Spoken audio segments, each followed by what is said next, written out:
আল্লাহ রাব্বুল আলামিন আমাদেরকে দুনিয়াবী সমস্ত ঝামেলা থেকে মুক্ত করে পবিত্র দিন, পবিত্র একটি মাস, জিলকদ মাস, আল্লাহ সুবহানাহু ওয়া তাআলা আমাদেরকে এই মাসে, এমন এক বরকতময় মাসে আল্লাহ তাআলা আমাদেরকে জুমার দিনে হাজির হওয়ার তৌফিক দান করছে। এজন্য মালিকের দরবারে আরেকটি বার শুকরিয়া আদায় করি, বলি আলহামদুলিল্লাহ। গত কয়েকটি জুমা ধরে আলোচনা করতেছিলাম কাবা শরীফের মর্যাদা সম্পর্কে। আমি আপনাদের সামনে যে আয়াতি কারিমা তেলাওয়াত করেছি সূরাতুল ফিল থেকে, আল্লাহ সুবহানাহু ওয়া তাআলা চাহে তো এখান থেকে দুই একটি কথা আপনাদের সামনে উপস্থাপন করব ইনশাআল্লাহ। তো আল্লাহ রাব্বুল আলামিনের ঘর বাইতুল্লাহ কাবা শরীফ, এই কাবার নির্মাণ সম্পর্কে গত জুমায় আলোচনা করতেছিলাম। তো আল্লাহ তাবারক ওয়া তাআলা যেই জিনিসের দায়িত্ব আল্লাহ সুবহানাহু ওয়া তাআলা নেন, সেটা আল্লাহ রাব্বুল আলামিন নিজ কুদরতি ভাবে ওটাকে হেফাজত করে। আল্লাহ তাআলা কোরআনুল কারীমের মধ্যে বলেন, ইন্না নাহনু নাযালনা যিকরা ওয়া ইন্না লাহু লাহাফিজুন। আল্লাহ সুবহানাহু ওয়া তাআলা কোরআনকে নাজিল করেছে, এই কোরআনকে সংরক্ষণের দায়িত্ব, হেফাজতের দায়িত্ব আল্লাহ সুবহানাহু ওয়া তাআলা নিজেই নিয়ে নিয়েছে। তো আল্লাহ তাবারক ওয়া তাআলার ঘর হযরত আদম আলাইহিস সালাতু ওয়াস সালাম সর্বপ্রথম আল্লাহ তাআলার হুকুমে নির্মাণ করেছিলেন। এই ঘর আস্তে আস্তে আস্তে আস্তে করে এই ঘরের জিম্মাদারি এসে পৌঁছেছে। এভাবে করে নবী মুহাম্মদুর রাসূলুল্লাহ সাল্লাল্লাহু আলাইহি ওয়াসাল্লাম দুনিয়াতে আসার আগ মুহূর্তে এই ঘরের হেফাজতের দায়িত্ব, এই ঘরের সম্পূর্ণ লিডার ছিলেন নবী মুহাম্মদুর রাসূলুল্লাহ সাল্লাল্লাহু আলাইহি ওয়াসাল্লামের দাদা আব্দুল মুত্তালিব। আল্লাহ রাব্বুল আলামিনের এই ঘর, তারা তো আল্লাহ তাবারক ওয়া তাআলাকে চিনতে পারে নাই, তবুও আল্লাহ তাবারক ওয়া তাআলার এই ঘরের উপর তাদের বিশ্বাস ছিল, এমন আকীদা ছিল যেই ঘরের হেফাজত, এই ঘরের সংরক্ষণের দায়িত্ব আল্লাহ তাবারক ওয়া তাআলা নিজেই নেবে। তো তৎকালীন যুগে আল্লাহ তাবারক ওয়া তাআলার এই ঘরকে হেফাজতের জন্য ওই ঘরের দায়িত্ব নবী মুহাম্মদুর রাসূলুল্লাহ সাল্লাল্লাহু আলাইহি ওয়াসাল্লামের দাদা আব্দুল মুত্তালিব, এমনকি মক্কা শরীফের, কাবা শরীফের চতুর্পাশে যত বসতি ছিল, সমস্ত বসতির দায়িত্ব নবী মুহাম্মদুর রাসূলুল্লাহ সাল্লাল্লাহু আলাইহি ওয়াসাল্লামের দাদা আব্দুল মুত্তালিবের হাতেই ছিলেন। এক কথায় তৎকালীন যুগের লিডার ছিলেন আব্দুল মুত্তালিব।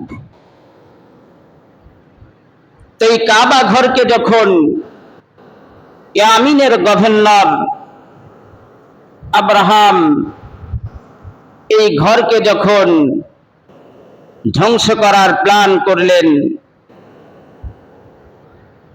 মক্কায় যখন অবস্থান করলেন যে কাবা ঘরকে ধ্বংস করে দিবে, এই কাবা ঘরকে চিরতরে ধ্বংস করে দিবে, যাতে করে কোনো মানুষ যেন এই কাবা ঘরে না আসতে পারে। তাদের উদ্দেশ্য ছিল এটা, এই কাবা ঘরকে তারা ইয়ামিনে নিয়ে যাবে, এটাই ছিল তাদের মূল উদ্দেশ্য, লক্ষ্য। এই ইয়ামিনের গভর্নর আব্রাহাম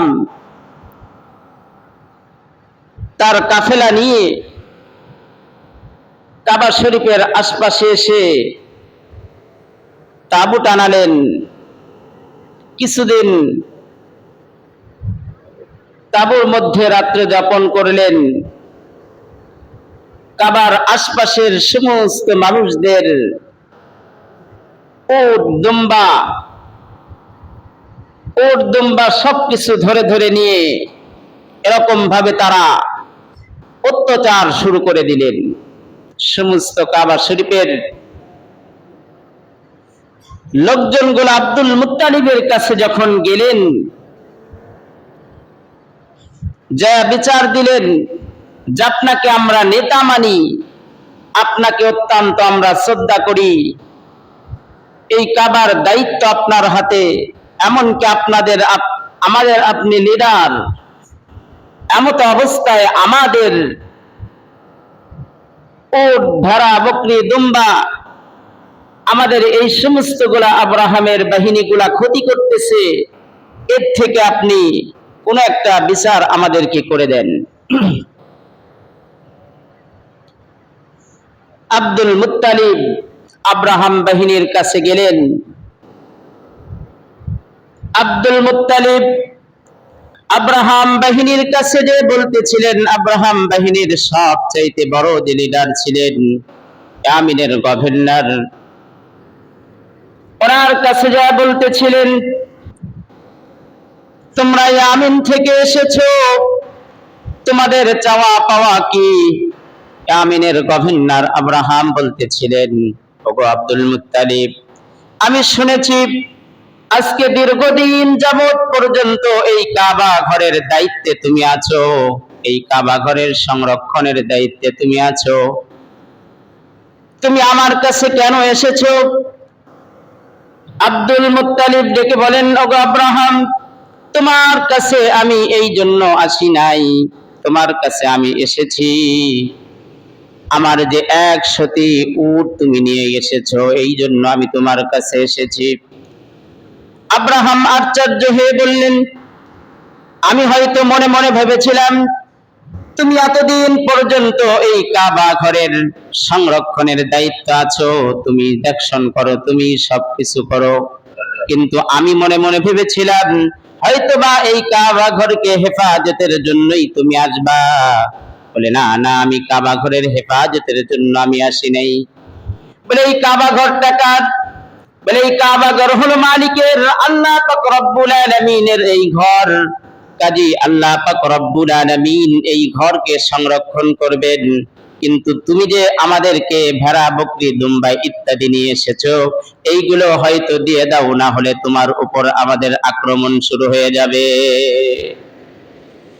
আব্দুল মুত্তালিব যখন কথা বললেন, বললে, তোমাদের যেই সমস্ত কাজের জন্য তোমরা এসেছো, আমাদের কোনো নিষেধ নাই, আমাদের কোনো বাধা নিষেধ নাই, তুমি তোমাদের কাজ করতে পারো, কিন্তু ওই মালিকের ঘর যদি ওই মালিক হেফাজত করে, তাহলে ওই মালিককে হেফাজত করবে।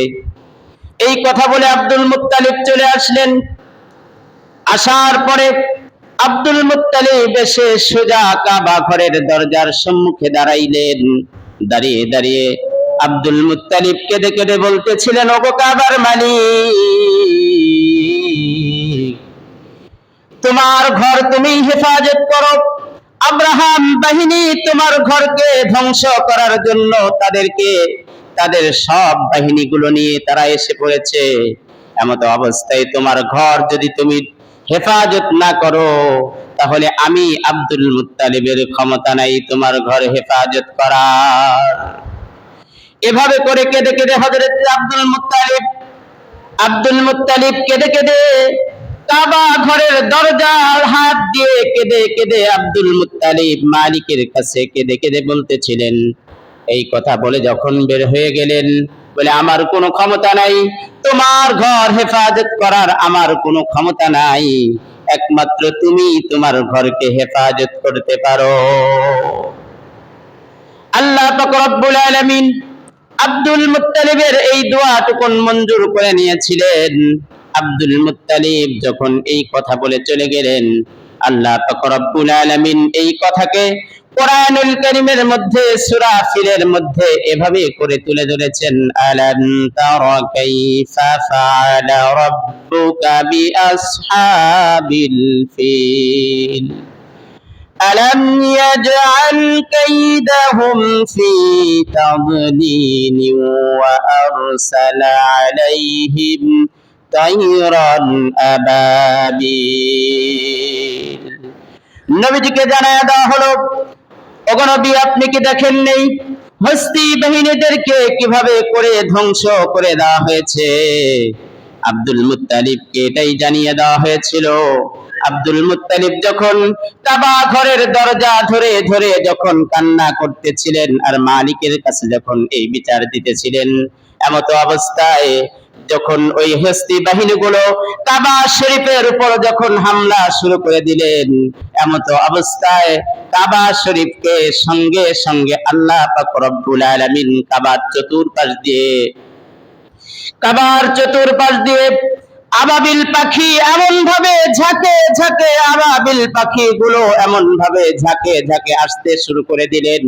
তাফসীরের কিতাবের মধ্যে এই কথাটি এভাবে করে উল্লেখ করা হয়েছে, এমন ভাবে আল্লাহ পাক রব্বুল আলামিনের ঘরকে যেভাবে করে আল্লাহ পাক রব্বুল আলামিন হেফাজত করলেন, আসমান থেকে এরকম ভাবে আবাবিল পাখিগুলো ঝাঁকে ঝাঁকে সঙ্গে সঙ্গে আসতে শুরু করে দিলেন। শুধু তাই নয়, প্রত্যেকটি পাখির মুখের মধ্যে এমন ভাবে কঙ্কর গুলো নিক্ষেপ করা হয়েছিল। তাফসীরে কিতাবের মধ্যে উল্লেখ করা হয়েছে, কোন পাখিটা কোন হাতির উপরে এরকম ভাবে পড়বে, কোন পাখিটা কোন কঙ্করটা কোন হাতির উপরে যে পড়বে, এমনি ভাবে প্রত্যেকটি কঙ্করের মধ্যে তার নাম ঠিকানা গুলো উল্লেখ করা ছিল। এভাবে করে মালিকের ঘরকে হেফাজত করেছে রব্বুল আলামিন। এই জন্য আল্লাহ রব্বুল আলামিন সূরা ফিলের মধ্যে ঘটনাটি এভাবে করে উল্লেখ করে দিয়েছেন, গোটা বিশ্ববাসীকে জানিয়ে দিয়েছেন, আলাম তারা কাইফা ফাআলা রাব্বুকা বিআসহাবিল ফিল আলাম ইয়াজআল কাইদাহুম ফি তাদলিল وأرسل عليهم طيرا أبابيل ترميهم بحجارة من سجيل فجعلهم كعصف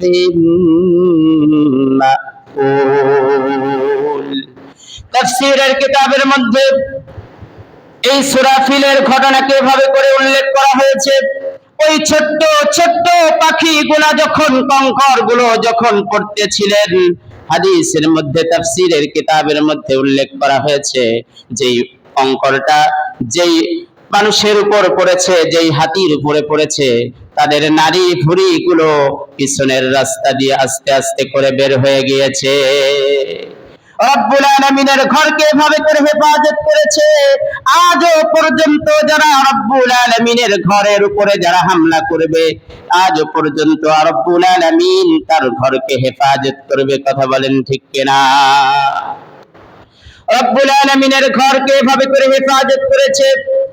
এজন্য রব্বুল আলামিন কোরআনুল কারীমের মধ্যে জানিয়ে দিয়েছেন, ইন্না নাহনু নাযালনা যিকরা ওয়া ইন্না লাহু লাহাফিজুন।